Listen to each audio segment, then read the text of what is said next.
Police জনগণের ট্যাক্সের টাকায় চলে। পুলিশের ক্যাম্পাস না জনগণের ক্যাম্পাস। জনগণের এখানে আসার অধিকার আছে। আমি বিশ্ববিদ্যালয়ের শিক্ষার্থী, আমার আসার অধিকার আছে। তারা বলছে ভিসি প্রক্টর তাদেরকে ডেকেছে। আমরা বলতে চাই ভিসি প্রক্টর কোনোভাবেই পুলিশকে ডেকে আমাদেরকে এখান থেকে বের করার ক্ষমতা রাখে না।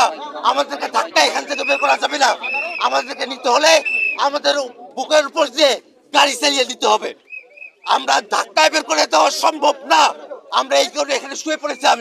আমি এই কারণে এখানে শুয়ে পড়েছি। আমাকে একটা মানুষ 100টা পুলিশ ধাক্কায় তাকে বের করতেছে। আমি কি করবো এখানে? আমরা ক্যাম্পাসের শত হাজার শিক্ষার্থী ক্যাম্পাসেই আছি, কিন্তু এখানে